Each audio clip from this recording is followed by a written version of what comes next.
Welcome to In the Loop, the Charlotte Area Chambers podcast, where we talk about everything Charlotte with area business and community leaders.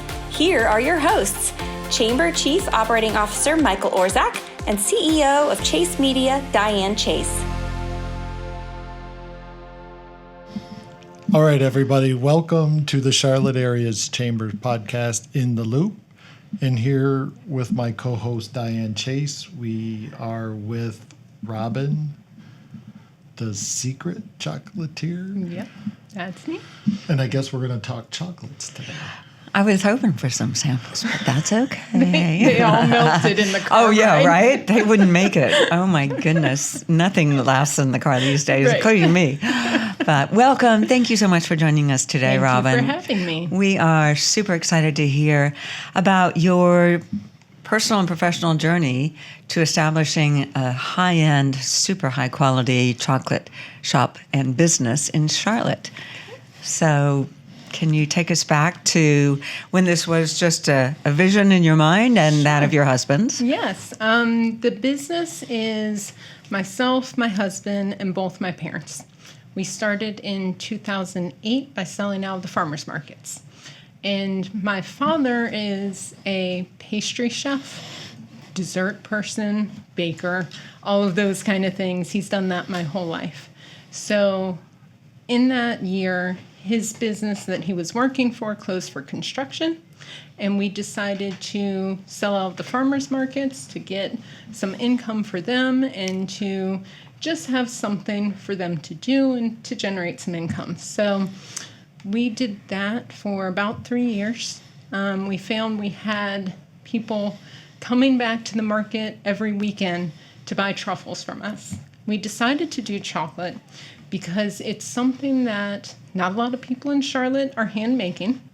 It's also the kind of dessert that you can have a few different ingredients for, but make a lot of different products out of. So there was kind of an efficiency about it. Also transporting to and from the farmers markets. It was nice to have the little truffles, although the heat was hard to work with. We had some really good coolers. So we did 3 different farmers markets for 3 years. The 4 of us kind of rotating out on Saturdays doing this. And we found that we had such a following. We were renting kitchens, which got pretty tricky. And so we felt like we needed a home base. So in 2011, we got our store open, which is at the corner of Sharon, Amity, and Providence Road. My son was born about a month after that, so we just did all the fun things at once. He had a crib built in on the back, and we've been there ever since. That is our kitchen, and we've got a little front of house where you can take and go with our chocolates. That's great. So really the genesis was your father's career. He was a professional pastry chef? Pastry chef, yes. And got into the whole dessert field. Now, at the time, I know Andy, your husband, was working another full-time job, correct? Correct. And I was a teacher. Right. So I was doing that full-time, and I said I was pregnant, so by the time we were finishing up at the farmers markets, and I didn't want to teach anymore. I wanted to raise my own child, and then we just kind of made for a good transition into things. So the timing worked well. Mm-hmm. So you had, in terms of just some lessons learned for entrepreneurs and small business owners, what would you say are some of the key lessons you learned in that whole journey from really being super entrepreneurial at the farmers market to deciding, okay, we're going to make a business plan, we're going to find a brick and mortar, all of that? Okay. There's a lot. Yeah, I know. There's a whole lot going on. I would definitely say the farmers market was a great start for us. Great way to test the product with low overhead and to be able to talk with the customers directly. You get a good following, and you have people that you see week after week, and you get to know, and they get to know you. So we really appreciated the farmers markets. So that's like a good focus group. Yes, exactly. It's a great testing And they're going to ground. tell you everything, right? Yep. Okay, And the other good, thing, bad. too, is they're going to spread the word. They're going to tell other people, Right. you got to go to the farmer's market on so-and-so day because Right. you're going to get some great chocolate. So a lot of the people that go to there, they're dedicated. And we still have customers that started out by following us at the farmers market and now come to our store and buy from us. So it's definitely a good base to start something or to test it out even. I would say we had a lot of family meetings. We still have them, where we've learned to talk through things. My background is actually in social work, so I'm big on communication, and I kind of translate between my dad's words and my husband's words and what everybody actually means. But that's part of it, being able to say, even if it's kind of hard to say out loud. You've got a lot of different parts to a business, and when you've got family and a lot of different family, there's a lot to think about, and it's best not to keep that in your head. It's so true. Communication is the make or break. Of course, I'm biased because that's what I do for a living, Right. but the critical aspect too, and the additional dynamic is having a family-owned business with, well, now 3 generations. Right, right. And he is, my son is now, this is 14, shop's 14. He decided this summer that he wanted to intern and work in the kitchen. He's done little stuff where he's done the retail side and done markets with us and things like that, but he really wants to know all the parts of the business. Whether he wants to take it over or not, I don't know. He sees us working pretty hard. But he likes learning, and he likes getting to work with his grandfather, which is really special in and of itself, that relationship that's been built. That's so cool. So family businesses are, again, just unique in terms of all of the emotional aspects involved. And then you and I have talked about future forward planning. Like, is this going to be a legacy, or what are we going to do after all this blood, sweat, and tears with our business? Right. And you have to, even as you think you've figured that out, if you stay in the business, over the years, things change. People change. You might have a different opinion 5 years into the business on what you want to do with it. So it's revisiting that as well. That's important. It really, really is. So what's been like the biggest surprise as a business owner, co-owner? Honestly, for me, it's what I'm capable of. Because I did not go into this thinking I'm an entrepreneur. But I was a preschool teacher, taught special needs preschool, had the social work degree. Business was not something that I thought about at all. And I just kind of fell into it and found myself within this business kind of slowly taking a lead on a lot more than I expected to. And I've enjoyed it. So I've really been surprised in myself and what I'm capable of. You just don't know sometimes what you can do until you try. I always say the mortgage is a good Motivator? motivator. Absolutely. Absolutely. Go buy a brand new car, so now I'll work harder. Oh, but and then throw in a brand new baby. Right. Yeah. Oh, I was always so amazed at you. You were in there just ready any old second, and still in there working right up. So, Yep. So what does the future look like then? It's a good question. It's one of those things I think we're revisiting now as my father gets older. We do have employees now, so they work in the kitchen and give him a lot of support. It's unknown sometimes. Like I said, you think you have a vision for it, and I do continue to enjoy what I do for the business. But as he steps out of the kitchen, can we find someone as reliable and who knows his recipes? He was not formally trained. His parents owned a bakery while he was growing up. So it's just been a hard time, been the kind of thing that we've had a good time, but a hard time gaining our processes. And each employee that we have has worked really hard to like follow behind him and try and write down things, because otherwise it's just like it was all sticky notes on the wall when we first started. So just trying to get his processes and his recipes in a way that is meaningful to someone coming into it without the knowledge of who we are and what we do. So that way that even if it doesn't continue in the business, that's something we keep and we have as part of our family legacy. Because I think that's the real key of what the business was built around, was him and his recipes and the joy that what he makes brings to everybody. And I think that's part of it too, right? He makes it with love. And, they've even done studies like 2 chefs making the same things. And if one chef is not specific to that thing, there's more love from the chef that loves to make it, and it tastes better. And they always win the contest because that love is going into it. So, how do you find that ingredient? That's so cool.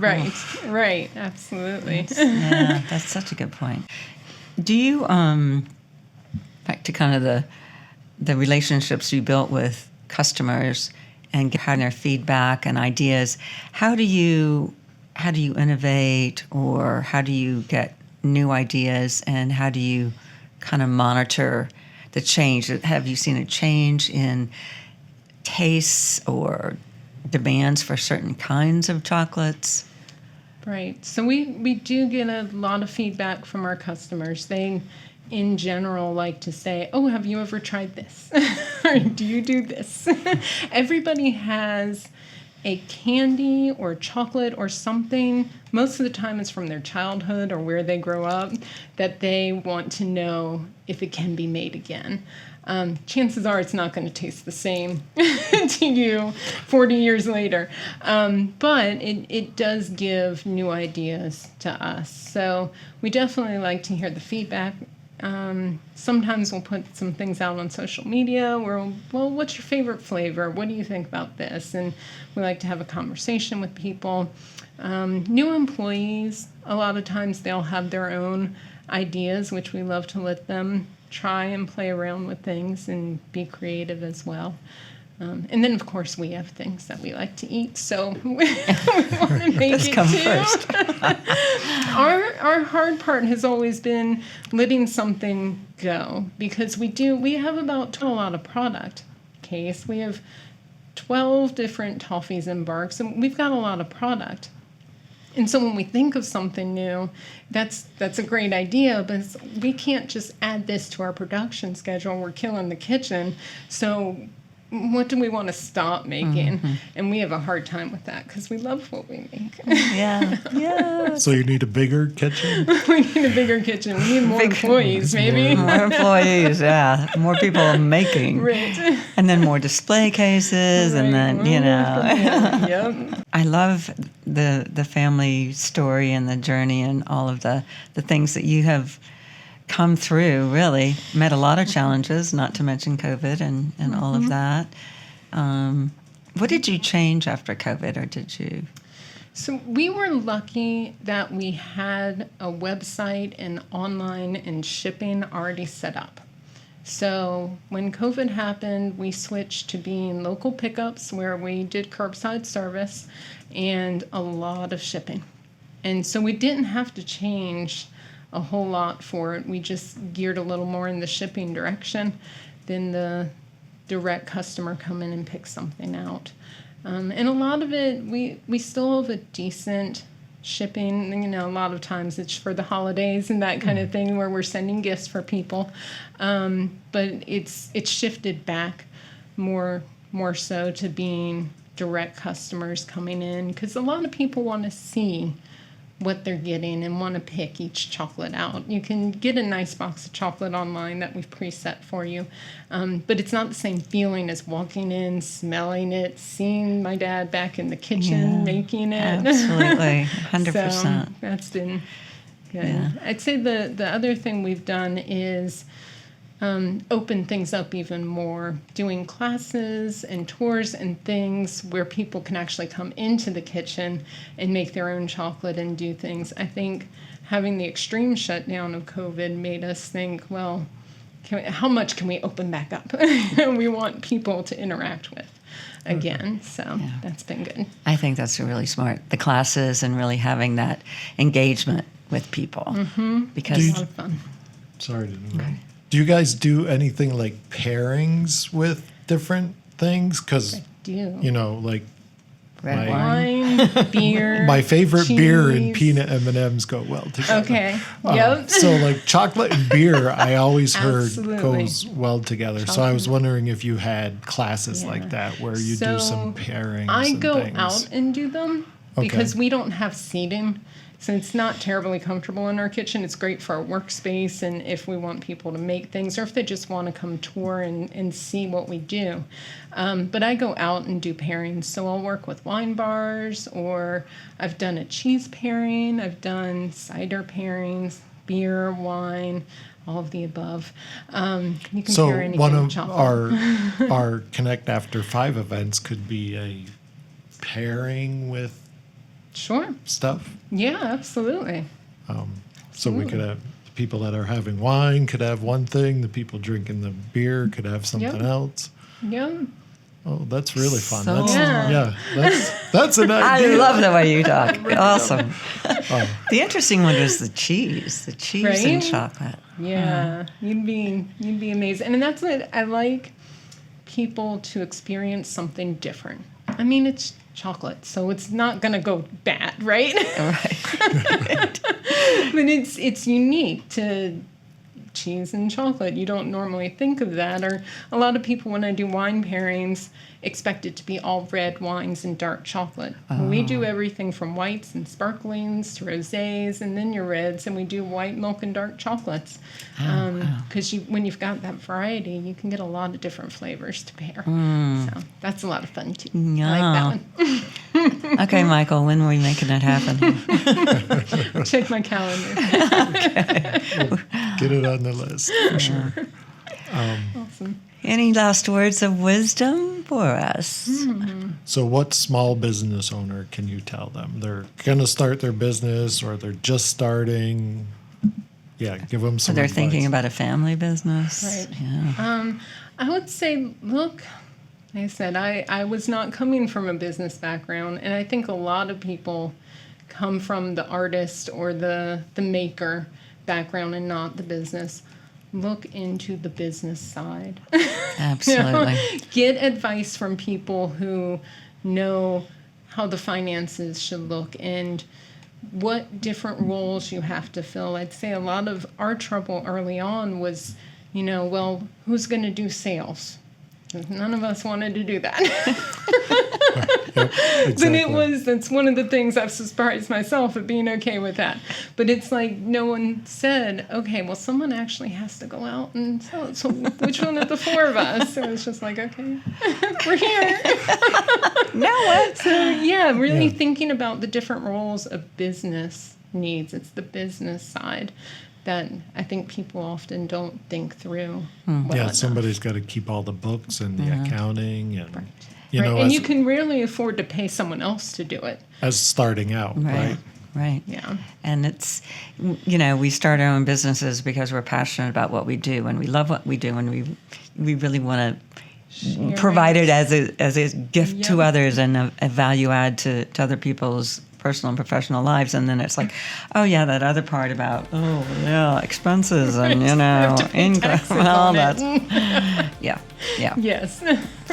So definitely some research and find some good advisors for sure. Fantastic. Thank you, Robin. This Thank has been you all. wonderful. It's great to be here. So where do we find you? Sharon Amity and Providence. Excellent. Thanks for coming out. Thank you. Road or thesecretchocolatier.com. Excellent. Thanks for coming Thank out you. and talking to us today. I appreciate it. Thank you for joining us on In the Loop, the Charlotte Area Chamber weekly business and community podcast with your hosts, Michael Orszak and Diane Chase. If you'd like to be a sponsor, please contact us through our website, charlotteareachamber.com. Join us again next week for the latest scoop in the loop.